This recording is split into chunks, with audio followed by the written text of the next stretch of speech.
Salut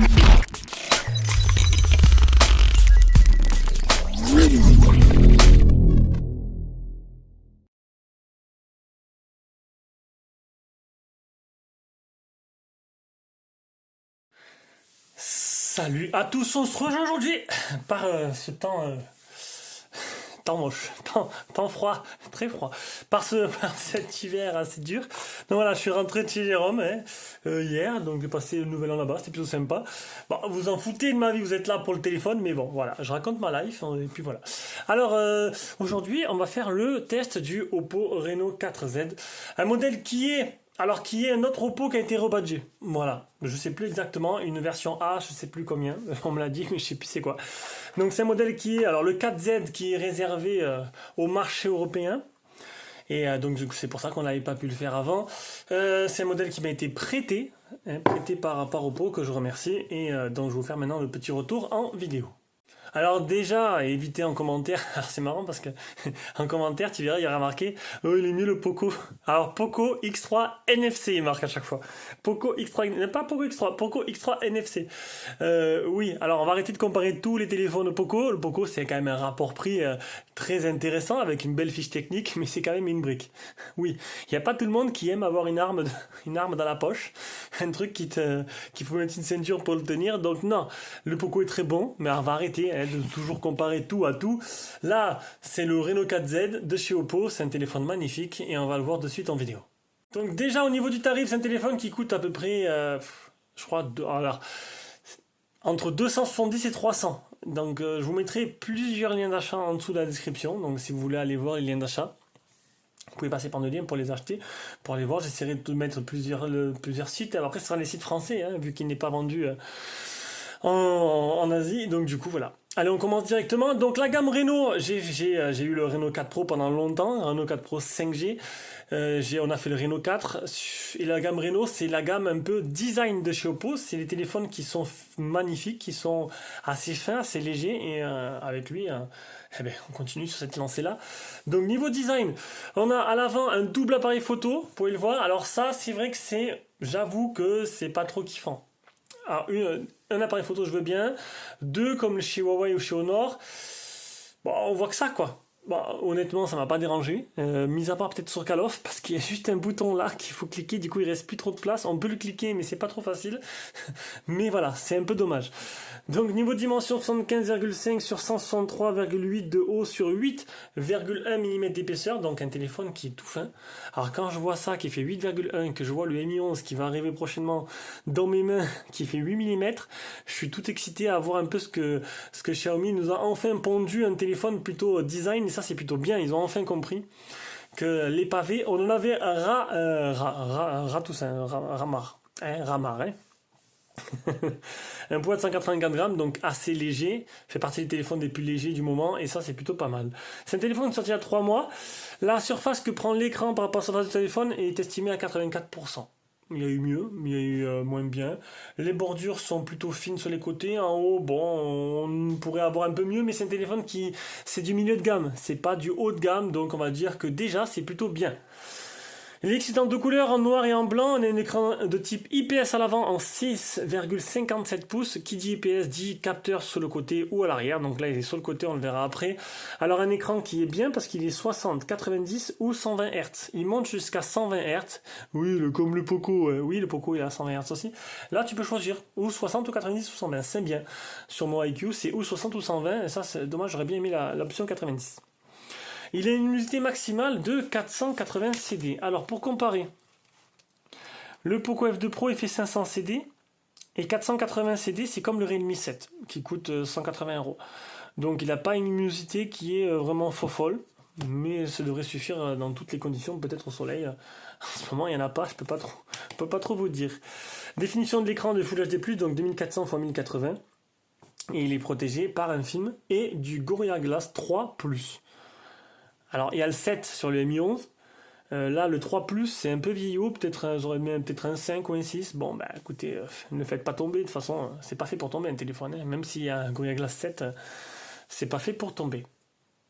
Allez, en dessous, donc on aura Monsieur Jack qui n'a pas été sacrifié, donc pas besoin d'adaptateur. Vous pourrez utiliser. Donc, je sais qu'il y en a que le jack, c'est très important. Moi, je m'en fous un peu. mais il y en a que c'est très important. Donc le jack est là, avec le type C, le haut-parleur. Côté gauche, on aura les boutons volume plus moins, et on aura le tiroir SIM qui se trouve ici, tiroir SIM que l'on va ouvrir de suite.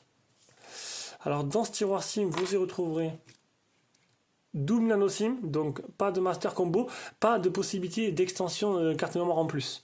Il faudra faire avec la mémoire qu'il y a à l'intérieur du téléphone. Donc au-dessus, on n'a rien. Et sur le côté droit, on aura le bouton power qui est aussi le capteur d'empreinte. Je trouve que c'est plutôt pas mal. On a de plus en plus. Alors c'est pas nouveau, ça existe depuis très longtemps, je me rappelle. C'est arrivé sur les modèles chinois au début. Et c'est plutôt pratique, je trouve. Pas besoin d'appuyer, tu poses ton doigt dessus, ça déverrouille. Donc du coup, du bouton power, tu l'économises. Et en plus de ça, tu utilises ce petit widget écran de verrouillage pour le fermer. Donc du coup, voilà. Plutôt intuitif. Et tu as aussi, si tu veux, le double tap. Parce qu'il y a de la roco faciale, voilà, donc là vous la voyez très rapide, hop, j'ai la casquette, double tap, roco faciale. On peut voir que au moment du déverrouillage, il y a un petit halo lumineux qui entoure les deux appareils photo. À deux appareils photo, c'est du 16 mégapixels de chez Sony, un IMX471, plus un 2 mégapixels grand angle. Et à l'arrière, une coque arrière nacrée plutôt jolie, j'ai envie de dire, avec un bloc photo un peu différent, assez discret. Il y en avait plus gros. Oui, bon, ouais, c'est quand même gros. Avec 4 appareils photo et un flash. Alors, un principal 48 mégapixels, un IMX 586, donc le même qui équipe le Reno 4 Pro et 4 normal. Donc, déjà, je sais la qualité que va avoir les photos. C'est plutôt honorable. Un deuxième 8 mégapixels grand angle, un troisième 2 mégapixels portrait et un quatrième 2 mégapixels pour le noir et blanc. Le tout est animé par le Dimensity 800 avec le Mali J57 pour la partie graphique, donc c'est du Mediatek. Alors, Mediatek c'est fini, c'est des sorts anciennes, hein, quand on disait que c'était réservé que pour le low cost. Oui, c'est réservé pour le low cost, je suis d'accord. C'est des processeurs qui sont moins chers que les Snapdragon, mais avec le Dimensity 800 et le Dimensity 1000 Plus, 1000 et 1000 Plus, ils ont montré toute leur qualité. C'est des processeurs haut de gamme qui ont toute leur place dans ce genre de téléphone, tout simplement. Et qui font du coup baisser le prix du téléphone. C'est du 828, 8 Go de RAM, 128 Go de mémoire interne, le Bluetooth 5.0, 4000 la batterie, charge rapide 18 watts. Dommage, on n'a pas la 65 watts des autres Oppo Reno, seulement 18 et il est full 4G et 5G. Alors on passe brièvement à l'écran. Donc l'écran, un écran, je le répète, de 6,57 pouces. Un écran qui est très agréable à utiliser, qui a une unité maximale 480 CD, qui est protégé par un Gorilla Glass 3+, qui est full HD. Et qui a un écran, une protection de film supplémentaire posée dessus d'origine. Non, un écran qui a de belles couleurs, qui est plutôt joli, qui est plutôt lumineux. Là-dessus, il n'y a pas à dire. On va directement passer à la suite. Et la suite, c'est la partie logicielle. Partie logicielle, on est sur du ColorOS. ColorOS que je connais très bien par cœur. Donc, c'est pas la plus jolie des ROM. Alors, on attend la nouvelle. Alors, c'est pas la version 11. La version 11 est un peu améliorée. Bon, pas de truc de folie en plus. Moi, ce que j'attends surtout, c'est sur mon IQ, c'est VivoOS qui a l'air d'être très très joli avec ses widgets. Là on est sur du ColorOS, on est encore en version 7, donc version 11 qui sera amenée à venir normalement sur ce téléphone, je ne sais pas quand. Et une ROM plutôt complète. Niveau optimisation, c'est très bien optimisé, ça tourne très bien. J'ai senti aucun ralentissement. En tout, bon, on va le voir de suite. Pour ceux qui adorent les chiffres, d'ailleurs on va passer directement aux captures d'écran. Et avant toute chose, on va d'abord vous montrer un peu les capteurs de téléphone, accéléromètre, gyroscope, champ magnétique, boussole, lumière, capteur de proximité qui marche très bien et podomètre.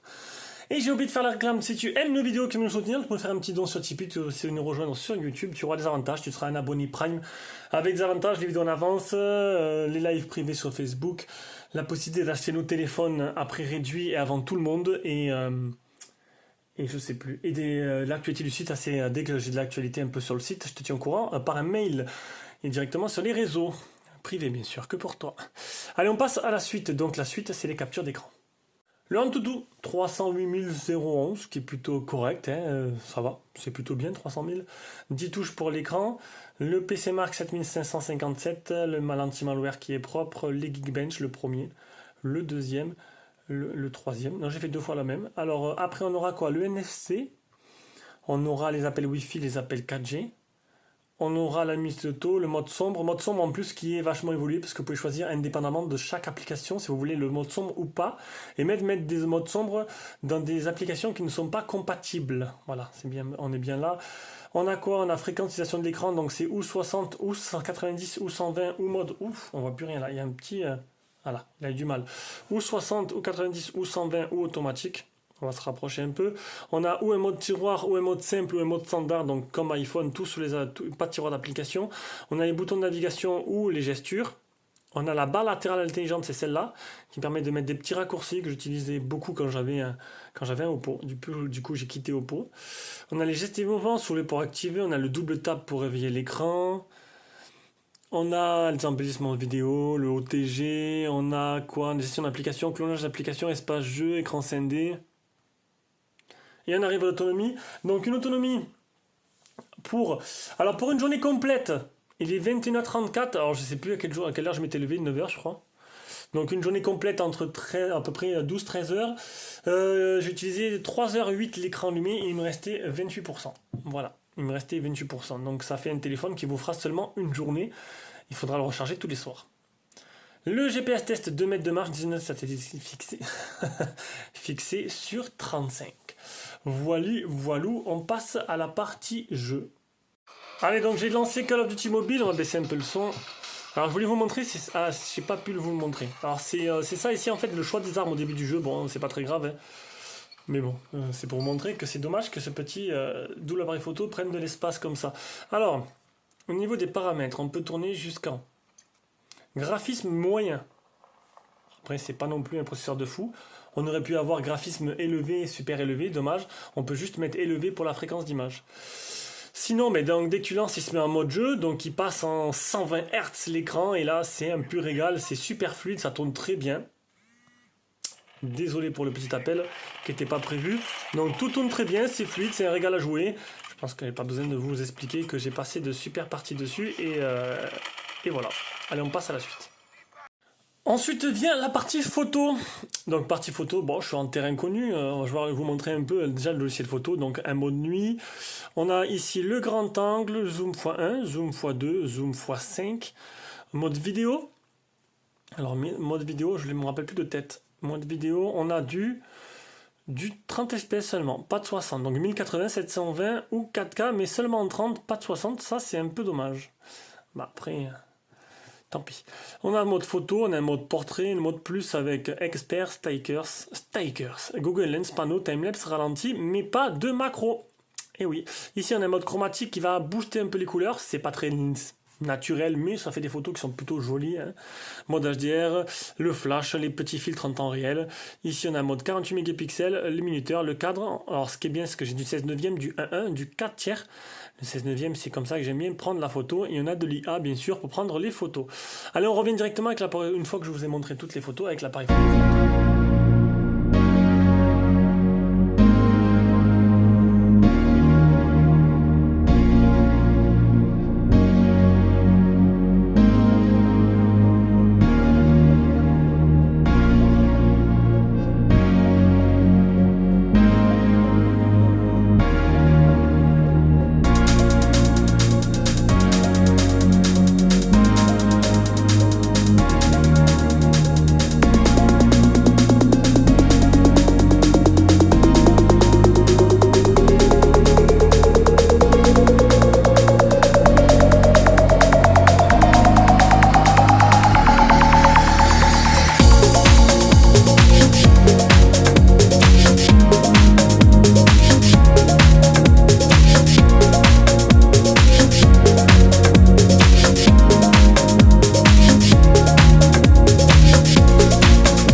Voilà, donc on revient avec cet appareil photo frontal, un appareil photo frontal de 16 mégapixels de chez Sony, qui vous permettra d'avoir un petit aperçu de ce que ça donne en vidéo et en capture du son. Donc en photo, bah, je suis en terrain connu encore une fois, donc la qualité est plutôt correcte, hein, plutôt honorable je trouve. L'IMX 586 qui n'est pas tout récent maintenant, qui équipe aussi les deux derniers low cost que j'ai fait de chez Puki. Chez Puki, qui était donc du coup voilà. Après le traitement logiciel derrière est fait pour beaucoup, ColorOS, là-dessus c'est plutôt pas mal. Je pense que c'est bien. Alors, si vous voulez voir toutes les photos en taille réelle, vous allez sur je vous mettrai le lien. Une fois que l'article sera fait sur le blog, vous aurez le lien dans la description de cette vidéo. Voilà, on passe à la suite. Allez, on passe à la partie son. Donc, le son communication est plutôt bon. On va maintenant écouter le haut-parleur. Haut-parleur seulement, seulement en bas. Pas de stéréo, seulement sur le bas. C'est parti pour la musique. On va y arriver.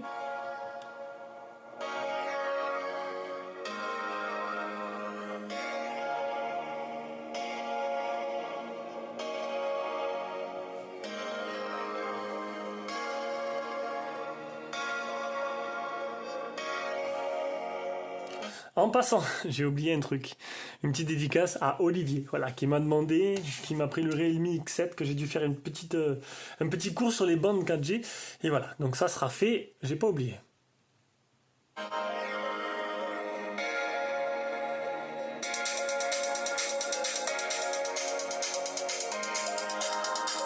Bon, plutôt correct. Ne grésille pas à pleine puissance, le son est plutôt bon. Après, c'est pas une chaîne EFI, hein, un téléphone, ce sera vraiment pour dépanner. Allez, on arrive à la conclusion de ce test. Alors, ce Oppo Reno 4Z, que penser? Donc, niveau design, voilà, les Reno, c'est bien fini, c'est joli, c'est léger, c'est une bonne prise en main, c'est fin, c'est des années-lumière de ce que peut faire Poco avec son X3. Alors, je suis d'accord, la fiche technique, voilà, ok, le prix et la fiche technique fait que, bon, on peut pas tout avoir, faudra choisir.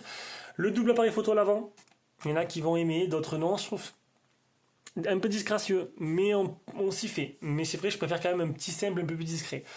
Bon, ben niveau de la puissance, elle est là, l'appareil photo, il est plutôt correct. La partie jeu, ce sera largement, même si j'aurais préféré qu'on puisse monter un peu plus haut dans les graphismes sur Call of Duty. Le mode 120 Hz sur l'écran qui est plutôt bien, donc un écran plutôt agréable à utiliser. Et le son correct, la photo correcte. Enfin, après, il est même moyen partout, il est pas mal. Si vous arrivez à en tirer un bon prix, que vous cherchez un téléphone plus pour son design que pour franchement une fiche technique gonflée, ça pourrait être sympa.